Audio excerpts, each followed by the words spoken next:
सूत्रमीमांसायाः ग्रन्थारम्भप्रकरणे भवतां स्वागतम्। भवद्भिः पूर्वं दृष्टं यत् ध्वनिकाव्यस्य प्रथमम् उदाहरणं कुमारसम्भवस्य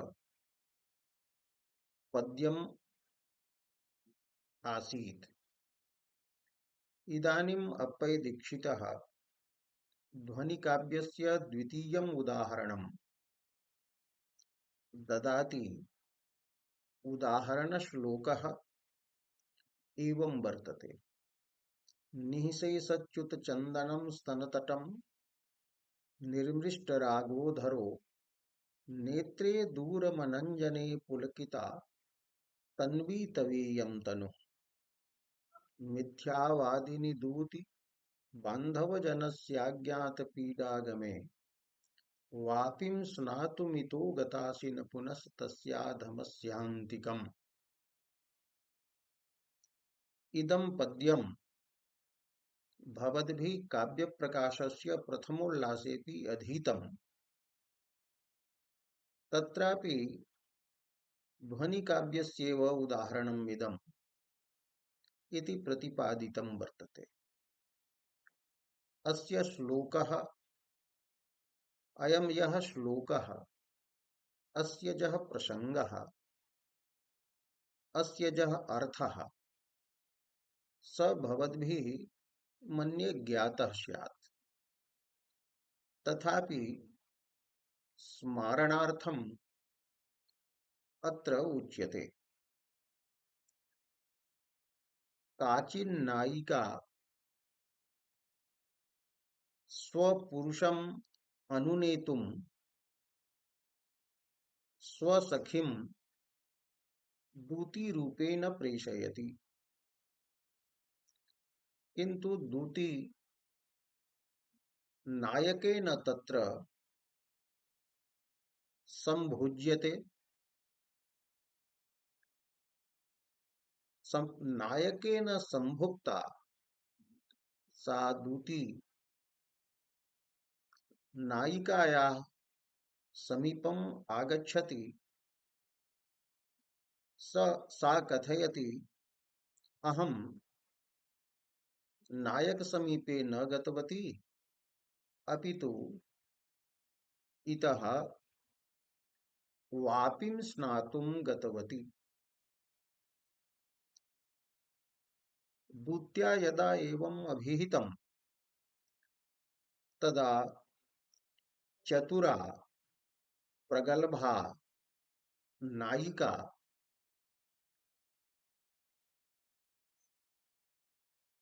तस्याः संभोग चिह्नानि उद्घाटयन्ती प्रतिपादयति व्यञ्जनावृत्त्या यत् त्वं तस्य समीपमेव रन्तुं गतासि इति। अस्य पद्यस्य सामान्येन अर्थः एवं वर्तते। नायिका वदति, हे दूति, त्वम् इतः मत्सकाशात् वापिं स्नातुं गतासि। तस्य अधमस्य मम नायकस्य अन्तिकं त्वं न गता। त्वं मिथ्यावादिनी असि। पूर्वं तु उक्तवती यत् अहं तव नायकम् अनुनेतुं गच्छामि, किन्तु तत्र न गतवती, अपितु वापिम् एव स्नातुं गतवती। अतः त्वं मिथ्यावादिनी असि। किंच त्वं मादृशस्य बान्धवजनस्य पीडां न अनुभवसि। बान्धवजनस्य अज्ञाता अज्ञातः न ज्ञातः नानुभूतः पीडायाः व्यथायाः आगमः यया सा बान्धवजनस्य अज्ञातपीडागमा तत्सम्बुद्धो वर्तते अज्ञातपीडोगमे। त्वं वस्तुतः स्नातुं तत्र गतवती यतः स्नानस्य चिह्नानि सन्ति। तव स्तनतटे चन्दनस्य च्युतिः निःशेषा वर्तते। स्तनतटं निःशेषच्युतचन्दनं वर्तते। शेषात् निर्गतं निःशेषम्। निःशेषं यथा स्यात् तथा च्युतं पतितं चन्दनं यस्मात् तादृक् तव स्तनतटं स्तनयोः उपरि भागः वर्तते। मन्ये स्नानादेव चन्दनच्युतिः जाता। पुनश्च तव अधरः वर्तते स असौ सः अधरः निर्मृष्टरागः वर्तते। निःशेषेण मृष्टः रागः ताम्बूल भक्षणजन्यः रागः यस्मात् एतादृशः तव अधरः वर्तते। निर्मृष्टः रागः यस्मात् अधरस्य रागः सर्वथा प्रोञ्छितः अस्ति। मन्ये स्नानेन एतत् सम्भवति। तत्र गण्डूषादिकं कृतवती त्वम् इति सम्भावयामि। किञ्च तव नेत्रे नयने दूरं प्रान्तभागे कोणयोः एव अनञ्जने स्तः। न अञ्जनं कज्जलः ययोः ते तर्हि कज्जलच्युतिः वर्तते नयनयोः प्रान्तभागयोः। किञ्च तव इयं तन्वी कृशा इयं मम प्रत्यक्ष विषयः मयावलोक्यमाना तनुः शरीरं पुलकिता अर्थात रोमांचितं वर्तते तव शरीरम्। रोमांचोऽपि मन्ये शैत्याधिकात् जातः। अतः त्वं वापीं स्नातुं गता तस्य अधमस्य समीपं न गता। अयं वर्तते अत्र सामान्येन वाच्यार्थः। व्यङ्ग्यार्थस्तु अस्य भवति यत् रमणाय त्वं तत्र गतवती। अत्र नायिका नायकम् अधमं वदति। अधम कथनस्य हेतुः तत्र वर्तते नवः यः वर्तते दूती संभोगः।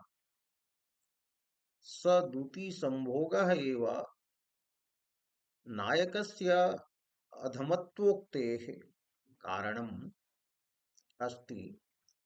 तो अधमपदेन व्यज्यते यत् त्वं रन्तुं गता। रमणार्थं गमनं व्यङ्ग्यं वर्तते। तत्र व्यञ्जकानि सन्ति उपरि चत्वारि वाक्यानि। स्तनतटं निःशेषच्युतचन्दनं वर्तते। संभोगादिनापि एतद् भवति। अधरपानादिनापि रागः मृष्टः भवति। चुम्बनादिनापि नेत्रयोः प्रान्तभागात् अञ्जनस्य कुञ्चनं भवति। आनन्दवशादपि रोमाञ्चः भवति। अतः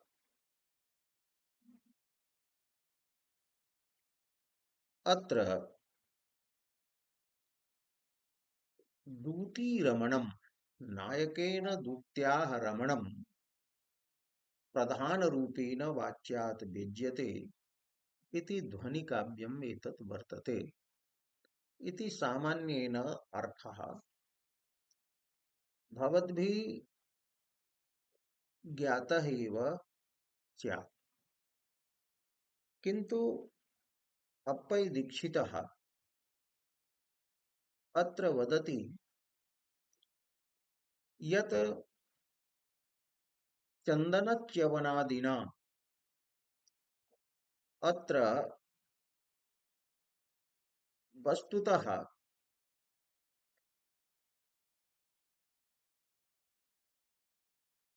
नायककृतः दूती संभोगः एव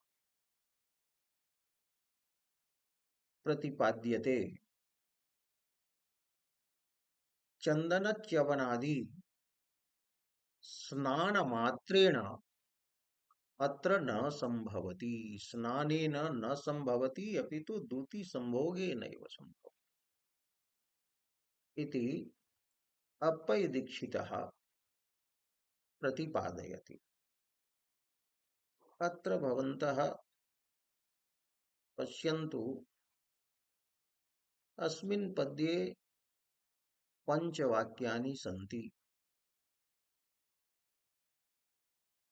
तव स्तनतटं निःशेषच्युतचन्दनम् इति प्रथमम्। तव अधरः निर्मृष्टरागः अस्ति इति द्वितीयम्। तव नेत्रे दूरम् अनञ्जने स्तः इति तृतीयम्। तव इयं तन्वी तनुः पुलकिता इति चतुर्थं वाक्यम्। पंचमं वाक्यं वर्तते मिथ्यावादिनी बान्धवजनस्य अज्ञातपीडागमे वापिं स्नातुं त्वं गता असि गता तस्य अधमस्य अन्तिकं न गता इति पञ्चवाक्यानि सन्ति। तत्र चत्वारि वाक्यानि अङ्गभूतानि सन्ति। पंचमं वाक्यम् अङ्गिवाक्यं वर्तते। चतुर्णां वाक्यानाम् अङ्गाङ्गिभावेन सम्बन्धः पंचमेन वाक्येन वर्तते। एवं अर्थदृशा यदा विचारयामः तर्हि यत्र चत्वारः वाक्यार्थाः पंचमं वाक्यार्थं साधयन्ति। अतः चत्वारः वाक्यार्थाः पंचमेन अर्थेन साकाङ्क्षाः सम्बद्धाः सन्ति। पंचमः एव वाक्यार्थः अत्र प्रधानभूतः अस्ति। एवं इदं श्लोकम् अयं श्लोकः महावाक्यं वर्तते। साहित्यदर्पणे भवद्भिः महावाक्यस्य लक्षणम् अधीतं। वाक्योच्चयो महावाक्यं, वाक्यानां समूहः महावाक्यं भवति। तो कीदृशानां वाक्यानां समूहः, तो योग्यताकाङ्क्षादि मताम् एव वाक्यानां समूहः महावाक्यं भवति। अत्रापि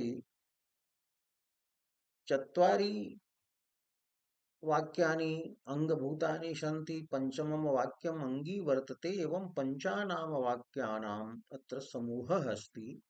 स समूहः महावाक्यं वर्तते। एषा इमानि सर्वाणि वाक्यानि शाकाङ्क्षानि योग्यानि सन्निधिमन्ति च सन्ति। तत्र अप्पय् दीक्षितस्य पङ्क्तयः द्रष्टव्याः। अत्र किं वदति?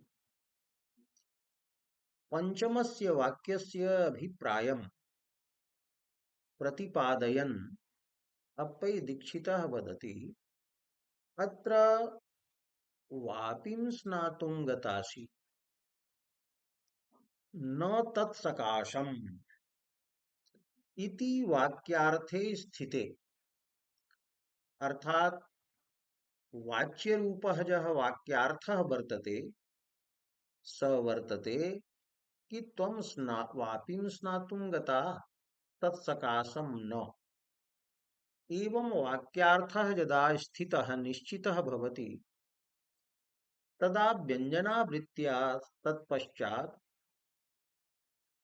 तत्सकाशम् एव रन्तुं गतासि, तस्य नायकस्य सकाशम् एव समीपम् एव रन्तुं त्वं गतासि इति व्यज्यते, प्राधान्येन व्यज्यते।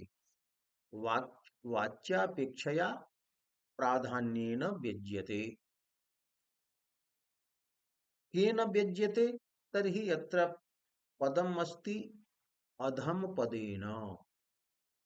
अस्मिन् श्लोके अधम पदम यत् प्रयुक्तं तेनैव अधम पदेन व्यज्यते यत् त्वं रमणार्थं नायकस्यैव समीपं गतवती। प्राधान्येन व्यज्यते, वाच्यापेक्षया प्राधान्येन व्यज्यते। तो वाच्यार्थः अत्र वर्तते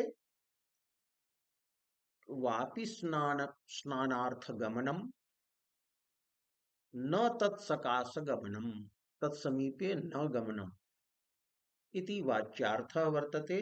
व्यंग्यार्थः वर्तते रमणार्थं तत्सकाशम इव त्वं गतासि, रमणार्थं नायक समीप गमनम। अयं व्यंग्यार्थः वाच्यार्थापेक्षया प्राधान्येन विद्यते।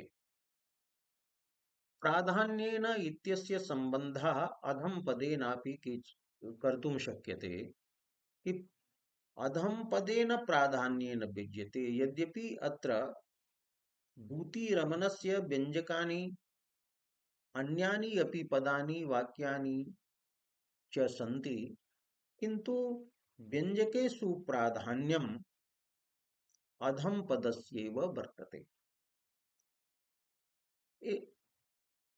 एषा पंक्तिः अस्ति अप्पय् दीक्षितस्य। अत्र अस्मिन् पद्ये वापिं स्नातुं गतासि न तु तत्सकाशं तस्य नायकस्य सकाशम् इति वाक्यार्थः। वाच्यार्थः यदा भवति तो वाक्यार्थे स्थिते तत्सकाशमेव रन्तुं गतासि इति प्राधान्येन व्यज्यते इति उक्तम्। अधम पदम कथं प्राधान्येन दूतीरमणस्य व्यञ्जकम् अस्ति इति अग्रे प्रतिपाद्यते। अधम शब्दस्य अर्थः भवति अपकृष्टः, तथा हि अग्रे उच्यते तथा हि अधमत्वम् अपकृष्टत्वम्। अधम शब्दस्य अर्थः वर्तते अपकृष्टः, नीचः। तो कस्मिंश्चिदपि पुरुषे, नायके अधमत्वं द्विधा भवति जात्या। यस्य जातिः जन्म हीनकुले वर्तते, जन्मना तस्य अधमत्वं भवति। कस्यचित् जन्म उच्चकुले वर्तते, किन्तु कर्म स तथा करोति, चौर्यादिकं करोति, अतः तत्र कर्मणा अधमत्वम् आगतम्। तो अधमत्वम् अपकृष्टत्वं तच्च जात्या कर्मणा वा भवति। जात्या भवति अधमत्वं जन्मना अथवा कर्मणा। तत्र नायिकया नायकः अधम इति उक्तः। तर्हि अत्र अधमत्वस्य कारणं जन्म अस्ति अथवा कर्म अस्ति इति विचारणीयं भवति। तर्हि पैदीक्षितेन उच्यते तत्र जात्यापकर्षं न उत्तम नायिका नायकस्य वदति। उत्तमा या नायिका भवति सा स्वनायकस्य जन्मना यः वर्तते अपकर्षः तम न प्रकाशयति, दूती समक्षम न प्रकाशयति। उत्तम नायिका यत मम स नायकः मम पतिः जन्मना नीचः अस्ति, उत्तमा नायिका एवं न करोति। अतः अत्र अधम पदम यत् प्रयुक्तम तस्य जः अर्थः वर्तते अपकर्षः, तस्य कारणं जन्म न भवितुम् अर्हति, यतः इयम् उक्ति उत्तमायाः नायिकायाः वर्तते। तत्र जात्या अपकर्षं न उत्तम नायिका नायकस्य वदति। नायकस्य जात्यापकर्षं न वदति इति अन्वयः कर्तव्यः। तर्हि कर्मणा अधमत्वं संभवति। तो कर्म अपि द्विधा भवति, प्राचीनं कर्म इदानीन्तनं कर्म च। तर्हि प्रश्नः भवति यत् नायिका केन कारणेन केन कर्मणा नायकम् अधमं कथयति। किं पूर्वं यत् निन्दनीयं कर्म कृतं तेन कारणेन कथयति। तर्हि एतत् वक्तुं न शक्यते। यदि पूर्वापराधेन अधमत्वम् अत्र भवेत्, नायके पूर्वापराधेन अधमत्वं यदि स्वीकृतं भवेत्, तदा सा नायकम् अनुनेतुं दूतीं कथं प्रेषितवती इति भवति प्रश्नः। तो यस्मात् कारणात् अनुनेतुं तं दूतीं प्रेषितवती, एतेन प्रतीयते यत् नायकस्य प्राचीनाः ये अपराधाः आसन्, ते अपराधाः नायिकया क्षान्ताः, सोढाः, तेषाम् अपराधानां क्षमा कृता। अतः नवीनः एव यः अपराधः वर्तते, दूती संभोग रूपः इदानीन्तनः, स एव नायके अधमत्वस्य कारणं भवितुम् अर्हति इति वदति।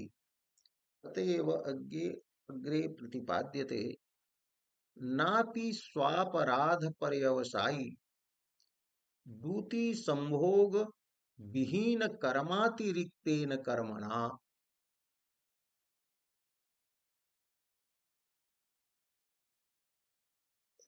स्वापराध पर्यवसायी दूती संभोगादि हीन कर्मातिरिक्तेन कर्मणा उत्तम नायिका नायकस्य अपकर्षं न वदति इति अन्वयः भवति। स्वशब्देन नायिकायाः ग्रहणं तो स्वस्याः जः अपराधः, नायिकायाः जः अपराधः माने नायिकाम् उद्दिश्य जः अपराधः नायकेन कृतः, अथवा स्वशब्देन यदि नायकः एव गृह्यते तर्हि नायकस्य दूती संभोग रूपः यः अपराधः तत्र यः पर्यवस्यति फलितः भवति कः तो दूती संभोगः।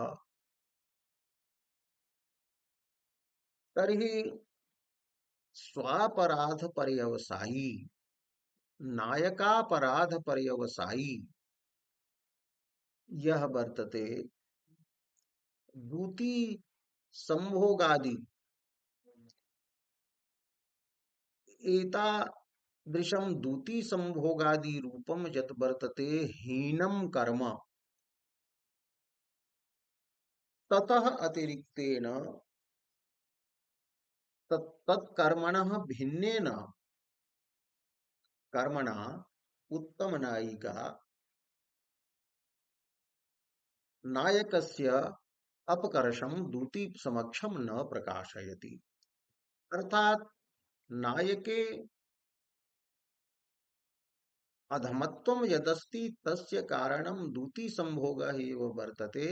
अतएव नायिका दूतीं प्रति कथयति कि तस्य अधमस्य अन्तिकं त्वं न गतासि इति।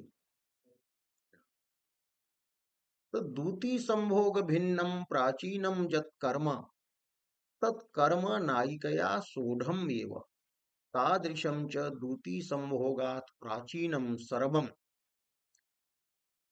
सोढमेव इति न उद्घाटनार्हम्। अतः प्राचीनं यत् दुष्कर्म वर्तते हीनं कर्म वर्तते नायकस्य तत् अस्मिन् प्रसंगे अत्र उद्घाटनार्हं नास्ति, प्रकाशनार्थं नास्ति।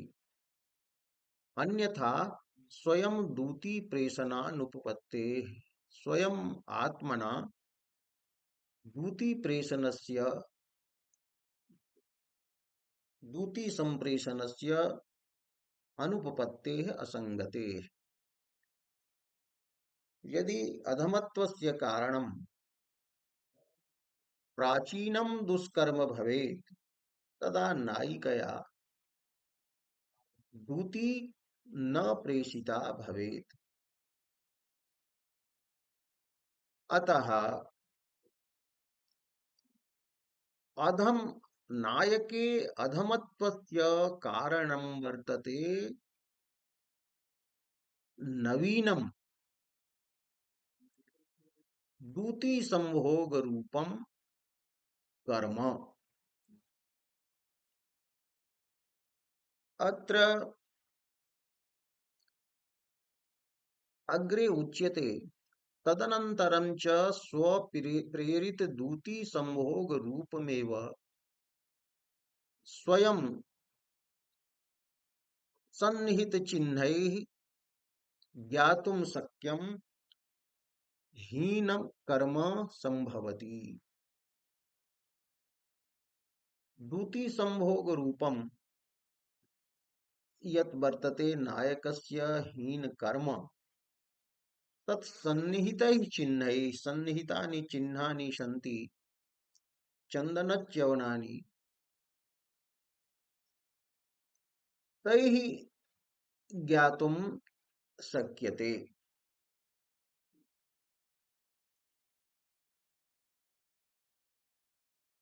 इति तत्पर्यवसायिना अधम पदेन। अधम पदम यदस्ति तत्तत्पर्यवसायी तत्पदेन दूती संभोग रूपम हीनम कर्म तस्मिन्नेव अधम पदस्य पर्यवसानं भवति अर्थात अधम पदस्य फलितः अर्थः दूती संभोग एव भवति तत्पर्यवसायिना अधम पदेन तस्य अन्तिकम् एव रन्तुं गतासि इति विज्यते इति पैदीक्षितेन अत्र उक्तम्। अग्रे प्रतिपाद्यते यत्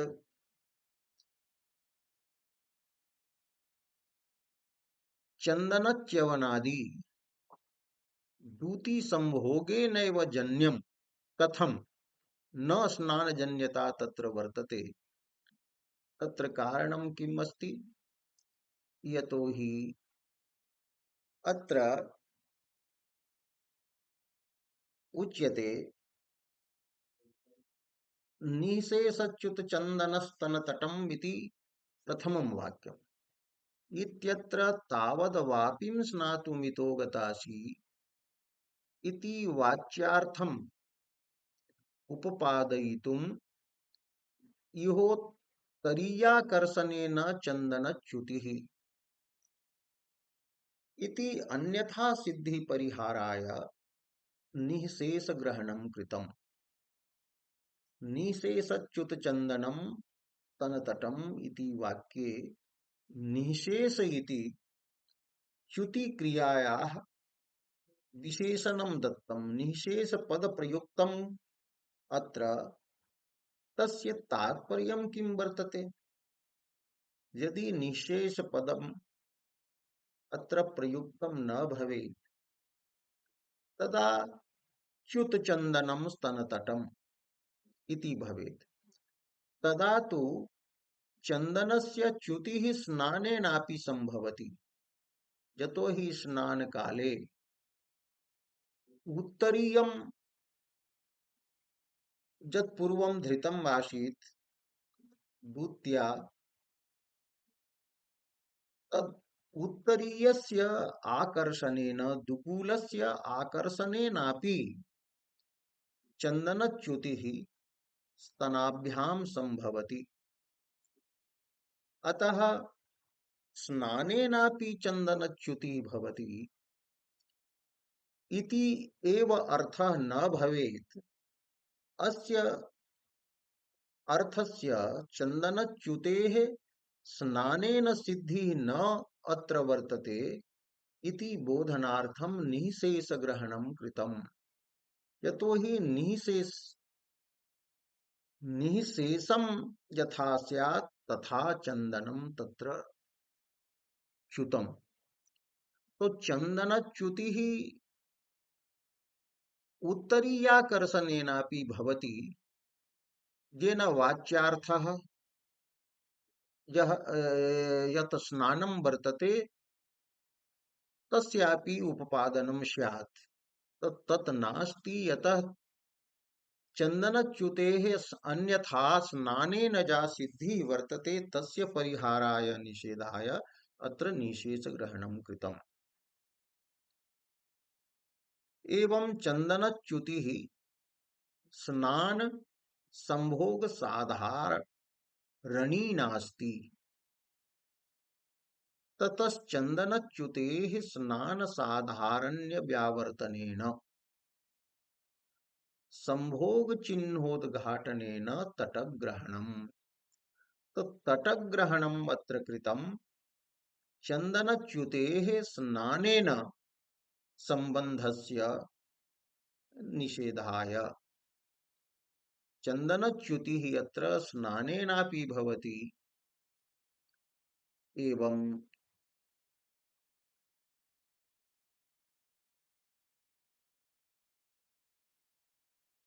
संभोगेनापि भवति इति न ध्येयम् तो स्नानेन साधारण्यं यत् वर्तते चन्दनच्युतेः तस्य व्यावर्तनेन निषेधेन संभोग चिह्नं यत् वर्तते निशेष च्युतता या वर्तते चन्दनस्य संभोगचिह्नस्य उद्घाटनाय तटग्रहणं कृतम्। स्नाने हि सर्वत्र चन्दनच्युतिः स्यात् तव तु स्तनयोस्तटे अर्थात उपरी भागे एव तटे एव दृश्यते। तो तटे एव चन्दनच्युतिः या वर्तते सा आलिङ्गनेनैव कृता वर्तते। आश्लेष कृता एव अस्ति चन्दनच्युतिः। तो एवं तटे एव चन्दनच्युतिः अस्ति न तु सम्पूर्णयोः स्तनयोः उपरि भागे वर्तते। अतः चन्दनच्युतेः कारणं वर्तते आलिङ्गनम्। एवं उत्तरीयाकर्षणेन चन्दनच्युतिः अत्र नास्ति। यदि उत्तरीयाकर्षणेन स्यात् तदा तदा पूर्णतया चन्दनच्युतिः न भवेत्। अतः निःशेष ग्रहणं कृतम्। एवं निःशेष शब्दः तट शब्दः प्रतिपादयति यत् चन्दनच्युतिः संभोग मात्रजन्या वर्तते। आलिङ्गन जन्या संभोगस्य अंगम आलिङ्गनम् अपि भवति ताश्लेषकृत एव इति प्रतिपादितम्। पुनः एवं निर्मृष्ट तथा च निर्मृष्टरागो धरः इत्यत्र ताम्बूलग्रहणविलम्बात् अपि रागस्य मृष्टता भवति। ताम्बूलग्रहणविलम्बात् प्राचीनरागस्य किञ्चिदेव मृष्टता भवति। मन्ये द्वितीयात् ताम्बूलं न भक्षितं ताम्बूलं न गृहीतं तस्मात् कारणात् यदि रागस्य अभावः वर्तते अधरे तदा अभावः पूर्णतया न स्यात् किंचित मृष्टता एव स्यात्। अतः अन्यथा सिद्धि परिहाराय निर्मृष्टरागः इति रागस्य निःशेष मृष्टता उक्ता। रागस्य निःशेष मृष्टता उक्ता। रागः संपूर्ण रूपेण प्रोञ्छितः। तो संपूर्ण रूपेण रागस्य प्रोञ्छनं ताम्बूलग्रहण विलंबेन न संभवति। अन्यथा ताम्बूलग्रहण विलंबेन रागस्य मृष्टता वर्तते इति या अन्यथा सिद्धि अस्ति तस्य निषेधाय एव अत्र निषेध ग्रहणं कृतम्। पुनश्च अधर शब्दस्य ग्रहणं वर्तते। यदि स्नानेन रागस्य मृष्टता भवेत् तदा उत्तरोष्ठेऽपि मृष्टता स्यात्। अतएव उच्यते पुनः स्नान साधारण्य व्यावर्तनेन संभोग चिन्होद्घाटनाय अधर इति विशिष्य ग्रहणं कृतम्। तो अधर पदेनापि अत्र द्योत्यते एवं निःशेष पदेनापि द्योत्यते यत् अयं यः रागस्य पूर्णतया अभावः यः वर्तते अधरोष्ठे तस्य कारणं चुम्बनम् अधरपाणम् इव वा वर्तते। पुनः अग्रे उच्यते नेत्रे दूरमनंजने इत्यत्र प्रातर्दत्तम् अंजनं कालविलंबेन किंचित विलुप्तम्। इति अन्यथा सिद्धि परिहाराय दूरम इत्यु। दूरम इति पदम यदि यत्र प्रयुक्तम न स्यात् तदा नेत्रे अनंजने इत्येव उक्तम भवेत्।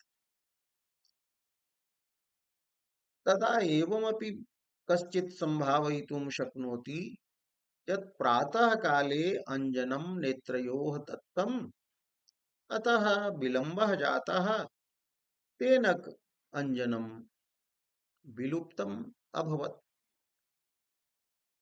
किन्तु अत्र उच्यते कि सम्पूर्णयोः नेत्रयोः अंजनस्य विलोपः नास्ति, अपितु उपरि भागे एव प्रांत भागे एव वर्तते। नयनयोः कोणयोः एव अंजनस्य अभावः उक्तः। स अभावः संभोगांगम यत् वर्तते चुम्बनं तत्कृतमेव वर्तते, अभावः तत्कृतः एव वर्तते।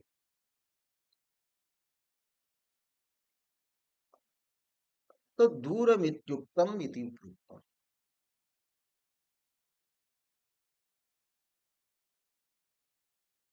उपरि स्टात् अयम् अर्थः प्रतीयते अत्यर्थम् इत्यापाततः अर्थः।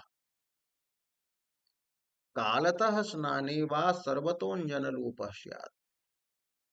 समय स्नाने सति सर्वथा अञ्जनलोपः स्यात्, किन्तु तव तु लोचनयोः क्वचित् प्रान्त एव अनञ्जनत्वं, तव लोचनयोः प्रान्तभागे एव अञ्जनस्य अभावः अस्ति। इदं चुम्बनकृतमेव इति अप्पै दीक्षितेन तत्र प्रतिपादितम्। पुनश्च अग्रे पुलकिता तन्वी तवेयं तनुः इत्यत्र आपाततः तन्वी इति सहजतानव कीर्तनेन पुलकिता इति स्नानचिह्नोद्घाटनेन घाटनाय न्यासः, स्नानचिह्नोद्घाटनाय अत्र न्यासः कृतः। वस्तुतः द्वितीया वर्तते तस्याः शरीरे तानवं तनुता कृशता सहजा वर्तते, तानवं सहजम् अस्ति। तो तन्वी इति कथनेन सहजतानवं तत्र उक्तम्। किन्तु विशेषणं यत् तनोः दत्तं पुलकिता इति रोमाञ्चः, तो रोमाञ्चः यः वर्तते, तो रोमाञ्चः स्नानादपि संभवति। तो स्नानचिह्नोद् घाटनाय पुलकिता इति न्यासः इति वदति। और पुलकितापि तन्वी वर्तते इति हृदय स्थितो अन्वयः। नायिका स्वहृदये अन्वयं कृत्वा एवं वदति यत्र यद पुलकितायपि तन्वी तव तनुः वर्तते, रोमांचे सति तनोः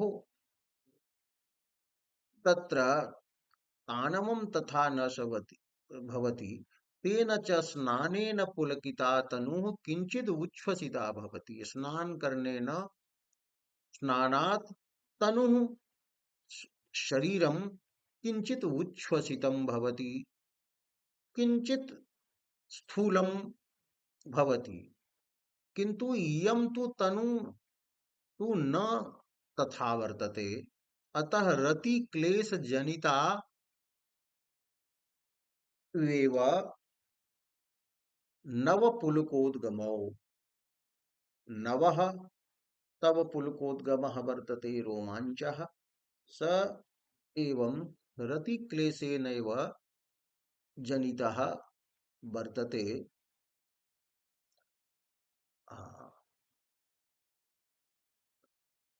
इति मर्मोद्घाटनम्। एवं एभिः वाक्यैः उपस्कृतेन अधमपदेन चत्वारि यानि पूर्वाणि वाक्यानि तैः उपस्कृतेन अधमपदेन तस्य अन्तिकमेव रन्तुं गतासि इति व्यज्यमाने इति व्यञ्जनया बोध्यमाने सति प्राग्वाच्यार्थदशायां वापिं स्नातुं गतासि इत्येतदनुगुणार्थतयान्वितं मिथ्यावादिनी इति संबोधनमपि व्यङ्ग्यानुगनु एव पर्यवस्यति। तात्पर्यं वर्तते कि मिथ्यावादित्वं यत् तत्र अस्ति तत्र पूर्वं मिथ्यावादित्वस्य तात्पर्यम् अन्यथा वर्णितम्। अत्र उच्यते यत् मिथ्यावादितं वादिनी इति पदं यत् वर्तते संबोधन पदं तदपि द्युति संभोग रूपं यत् व्यङ्ग्यं वर्तते तस्य एव अनुकूलं वर्तते, तस्यैव साधकं वर्तते। अर्थात् त्वं नायकम् अनुनेतुं न गतवती अपितु संभोक्तुं गतवती। अर्थात् नायकं त्वम् अनुकूलं न कृतवती। अहम् उक्तवती यत् त्वं नायकं ममानुकूलं कुरु, किन्तु तथा त्वया न कृतम्, अतः त्वं मिथ्यावादिनी असि। एवं व्यङ्ग्यानुगुणे एव अर्थः पर्यवस्यति। ततश्च न्यग्भावितवाच्यम् अस्यापि व्यङ्ग्यम्, अस्य पद्यस्यापि व्यङ्ग्यं यत् वर्तते तद् न्यग्भावितवाच्यम्। न्यग्भावितं चमत्कारातिशयेन गुणीकृतं वाच्यम्, येन एतादृशं यत् वर्तते व्यङ्ग्यं तद् व्यङ्ग्यं वाच्यातिशायी अस्ति इति इदमपि ध्वनेः उदाहरणं भवति। एवं अप्पय्य दीक्षितेन अस्य श्लोकस्य तथा व्याख्या कृता येन अत्र व्यञ्जकानाम् असाधारण्यं साधितं यत् संभोगमात्रेणैव चन्दनच्यवनादीनां व्यञ्जकानां सिद्धिः अत्र कृता। इदं व्याख्यानं रसगंगाधरे समालोचितं यत् एवं सति द्युतिसंभोगः अनुमेयः स्यात् न तु व्यङ्ग्यः, यतो हि व्यञ्जकानाम् असाधारण्यं व्याप्तिः वर्तते, तो असाधारण्यम् अनुमानस्य अनुकूलं भवति, प्रतिकूलं तु भवति व्यक्तेः इत्यादि अन्यत् वर्तते। रसगंगाधरे एतद् व्याख्यानं समालोचितम्। अतः चित्रमीमांसायाः ग्रन्थारम्भ प्रकरणे यद् द्वितीयं ध्वनिकाव्यं वर्तते तस्य